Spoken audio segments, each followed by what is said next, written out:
After their hearty discussion, Melinda left so that she could catch her flight back to Benthium. When Ves accompanied her to the door, she turned around and bumped her communicator to his wrist. "What's this?" Ves asked as he activated his comm. It unfolded into a brochure. "It's the Young Tigers exhibition." "Isn't that a competition for young mech pilots to showcase their skills? I always thought that the Mech Corps and the local mercenary corps organized it to recruit outstanding pilots."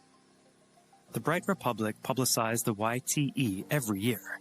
It was so popular that it was practically a national holiday. Ves's father had even taken him to one of the events when he was little, before he had realized that his aptitude made piloting mechs an unachievable dream. "That was 10 years ago," Melinda said.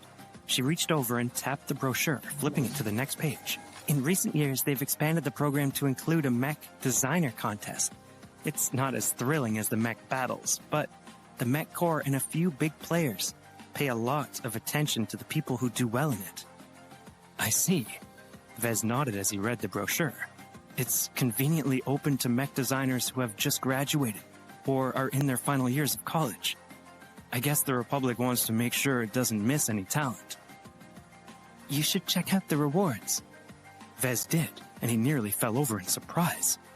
First prize, Gold Cup, 1 million bright credits. Second prize, Silver Cup, 500,000 bright credits. Third prize, Bronze Cup, 200,000 bright credits.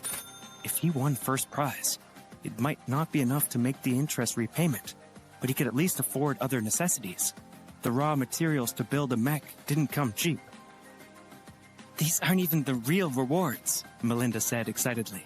"If you stand out during the competition, you might be able to get an audience with the real movers and shakers of the mech business. You might get job offers and commissions if they like your style." Ves smiled ruefully at the thought of approaching some of the mech elites. "The bigwigs probably aren't interested in a small businessman like me. I'm not one of those geniuses with fancy degrees from Mars or Estalon." Mars was the technological capital of the Greater United Terran Confederation, the oldest and most prestigious human superpower. Estalon was a hub of high-tech mech companies and stellar universities of the new Rubarth Empire, the most militarily dominant human state. "Most of those guys already have their future careers lined up, probably with one of the Galactic 500, Melinda responded with a scowl. "When they come back to visit sometimes, I wonder if I'm talking to a Terran or a Rubarthan. It's like they've forgotten their roots." "The Republic is a third-tier power, after all," Ves lamented, but his disapproval wasn't entirely sincere. He loved his home country and its high living standards. There were benefits to living in a peaceful backwater. "Our next-gen mechs are probably considered last-gen by the first-tier superpowers. Anyone destined for greatness didn't want to be confined to the small, bright Republic." Ves knew there was no use in feeling envious of those who had better opportunities. In his opinion, it all came down to strength. If he failed to win first prize, he would know that he wasn't cut out for it yet. Although he had the system to back him up, there was still no guarantee that he would excel at anything right away. But that might be a different story in a decade. He waved his cousin goodbye and returned to his terminal. He reread the brochure for the YTE and registered for the competition, making sure that he met all the requirements. Good thing the YTE starts in 2 months. I'm not confident about winning anything in my current state. Hopefully, I'll be able to up my game by then. Ves went back to work. He logged onto Iron Spirit and put in several hours crafting the Phantasm in his virtual workshop. When he saw each component roll out of the 3D printer and then placed it in the appropriate location, it deepened his understanding of his creation. Once he had finished the assembly and tested its specs, he put the new variant up for sale. Phantasia 2R Phantasm. Tier 1 star. Base model Phantasia 2R. Purchase price 3,600 gold. Minus 50%. Premium price 750 bright credits. The comparison between the Phantasm and the earlier Seraphim demonstrated the stark contrast in price levels. Phantasia 2R Seraphim. Tier 1 star. Base model Phantasia 2R. Purchase price 8,800 gold. Premium price 3,300 bright credits. Ves's handcrafted Phantasm only cost 1,800 gold, which he considered to be a great deal. The pieces for any subsequent model would be automatically fabricated, leading to a slight reduction in quality and a doubling of the price. Still, at 3,600 gold, no customer would be disappointed by the Phantasm's performance. After Ves proudly put his mechs on the market, he visited the usual mech enthusiast boards on the galactic net and boasted shamelessly about the Phantasm. Not every mech designer chose to create a variant with a reimagined armor configuration. At the very least, Ves hadn't found any other Phantasia variant on the market with a full-body Mirren 21 armor replacement. A few days passed, and nothing of significance occurred other than Lucky excreting a few gems. The benefits of the gems remained as minor as ever, but Ves remained optimistic. Once his cash flow improved, he planned to buy a few exotic minerals and find out whether Lucky was worth his gold classification. Ves worked on a fourth Phantasia variant for days, this time focusing on endurance and energy efficiency. He wanted to design a model that lasted longer and could run long distances without negatively affecting its performance in battle. Though the new model emphasized different performance areas, Ves was still able to copy most of his work from the Phantasm to save time. After all, the Phantasm represented a total baseline improvement from the original Phantasia 2R. In the meantime, Ves's store page finally started to receive some views. Surprisingly, a repeat customer bought his handcrafted Phantasm. The seventh snake had previously bought Ves's handmade Seraphim. Ves wondered if it was too early to consider him a fan. Then came the younger generation of Larkinsons. While most had only intended to humor their Aunt Melinda by taking a look, some of them found themselves genuinely enchanted by the Seraphim's regal grace and the Phantasm's dark elegance.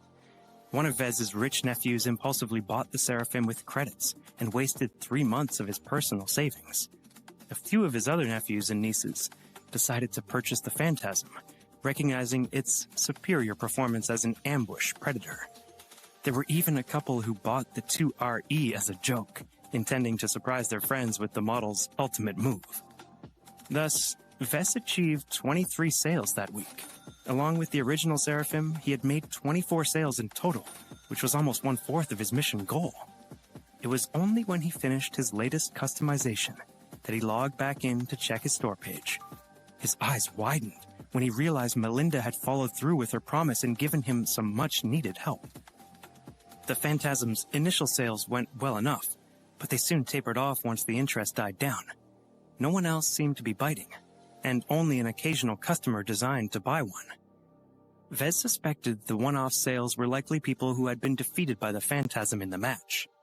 When Ves included the 50 design points he had received from developing his latest design, he ended up with a total of 73 overall. He only needed a dozen or so more mechs to reach 200. Once he reached that point, he would be able to treat himself to something from the system's skill tree or store. He uploaded his newest work in Iron Spirit, and again, he painstakingly built the first model by hand, just like when he had created the Phantasm. He felt a deeper connection with the Phantasia chassis when he was involved every step of the way. Once he had built the model, he chose to put it on sale right away. Phantasia 2R Nomad. Tier 1 star. Base model, Phantasia 2R. Purchase price, 3,400 gold, minus 50%. Premium price, 700 bright credits. The Nomad weighed more than the Phantasm, courtesy of its extra energy packs and armor plates. But it nonetheless came without the other model's Fayette ECM and Festive Cloud generator modules, which ultimately resulted in its lower price ticket. Ves determined the Nomad's performance to be okay, but it lacked the obvious wow factor of the first two variants. I'm starting to run out of ideas, he realized. I don't think I can force myself to pump out another Phantasia variant again without purchasing new parts, which I can't afford. With only half a month to go, Ves needed to do something proactive to achieve the system's mission. The Nomad's introduction to the market might have helped boost his sales, but he doubted he could achieve 100 sales before the deadline passed. I need to go out and push my mechs in person. Ves was too broke to afford a more sophisticated solution. while he had gained a healthy number of credits from the sales of his virtual mechs, he needed to reserve the capital for his mech boutique's future operations. Besides, his previous ad purchase in Iron Spirit had been a colossal failure. Ves dug into the assorted pile of junk in his workshop's backyard and managed to scavenge a broken, window-sized holographic picture frame. With his technical skills, it was a cinch to restore it. He fixed it up and then welded a lengthy pole underneath its frame. It didn't take long for him to get it working, and then he loaded all his mech designs into the picture frame's memory. After a quick flash of inspiration, he also added some footage copied from public replays that featured his mechs winning. Naturally, he didn't include the ones where his mechs had lost miserably. Once he was ready to go out, Ves took the board and called an air cab. "Hey, Lucky, you want to go out and take a look downtown?" When his transportation arrived, he took a leisurely trip to the downtown area of Rodrigo's Rest. Having lived in the suburbs for much of his life, Ves was more than familiar with the streets. He knew where all the kids hung out once they were released from school. He arrived at the local gaming center and selected a spot next to some other people who were holding their own boards. Lucky, meanwhile, jumped around everywhere, exploring the trees and lantern posts with a kind of perplexed curiosity. Ves wasn't worried that he'd run off, so he let his pet explore to his heart's content. "You new here?" a grungy guy asked. He looked like he needed a couple of showers. "Yeah." "Why are you here?" "Why else? I have to sell my products," Ves confessed. "Anything I should know, the do's and don'ts?" The grungy guy offered him a few tips. "Whatever you do, don't annoy the managers. They want kids to come in and out without any hassle." Ves and the others waited patiently for the kids to arrive from school. Once the first eager crowd of teenagers appeared, Ves went to work. "Do you need a new mech that fights swifter and lasts longer? I've got a mech for you." Naturally, most potentates ignored the people soliciting outside the gaming center. A couple of young pilots spared them a glance, but their eyes only focused for a second or two before they made their way inside. Standing outside for hours holding an animated board was tiring work, but Ves gritted his teeth and continued his attempts to push his mechs into the minds of the visiting players. Things changed when Lucky returned. The cat had evidently had his fill of exploring the suburban streets. He jumped effortlessly on top of a trash can near Ves and rested there languidly, like a king surveying his serfs. The cat's fine workmanship and agreeable expression attracted a few girls. "It's so cute. Can I pet it? It's such a big baby." Lucky initially appeared overwhelmed, but Ves put a hand on his neck to calm him down. "Please don't press him too hard," he said. "He's young and hasn't been out very much." But once Lucky realized the young women weren't going to hurt him, he meowed and stared at them with his shiny eyes. "He's so adorable. Can I take a picture with him? I love his liveliness. He's even better than a dog I have at home. Did you build him yourself?" Ves coughed awkwardly and answered, "I was involved in his creation, yes. Lucky's unique and isn't for sale. But if you like him, then you might be interested in my other creations. You could take a look at my Phantasm if you like." More groups of squealing girls arrived and tried to pet and take pictures with Lucky. Ves allowed them to do so as long as they didn't overwhelm him. Now, accustomed to his public, the cat seemed to lap up the attention, as if he was making up for the times when Ves had been too preoccupied with his work to play. Additionally, the steady stream of girls allowed Ves to conveniently insert a few mentions of his products. "Be sure to search for the Phantasia 2R Phantasm when you visit the in-game market. It's the perfect mech if you want to look good while kicking your friend's ass." Around 99 out of 100 girls paid precisely zero attention to Ves's words. But he knew that if only one of them actually decided to visit his store page, he would feel as though his hard work had been worth the trouble. He was pleased that his increased strength allowed him to stand on the sidewalk for almost half an hour longer than he would have usually lasted. Holding the picture frame up also tired him slightly less than he had expected. His physical strength also appeared to translate into mental strength in a way that he didn't entirely understand. But for whatever reason, he felt the effects of the booster anyway. It was enough to make him reconsider the benefits of upgrading his other allegedly useless attributes. Maybe upgrading my dexterity will make my thoughts nimbler, and upgrading my endurance will increase my willpower. It feels as though the system isn't what it seems. There's a lot of depth to it, and I've only dipped my toes in so far. The sun started to dip below Cloud Curtain's horizon, and Ves decided to call it a day. He ate a quick meal at a local diner and took a shuttle home. Sinking wearily into his sofa, he activated the system and checked his progress. Mission progress, 35 out of 100 sales. For his efforts, he had sold 12 mechs. If his sales were able to retain that level, he would accomplish the mission within a week. He had also accumulated 198 design points. With just a few more sales, he'd reach the threshold of 200 and gain access to numerous options in the system's shop and skill tree. He knew that other mech designers might scoff at his pathetic street peddling, but he personally felt that his hard work had paid off. Naturally, Lucky had contributed much to his success.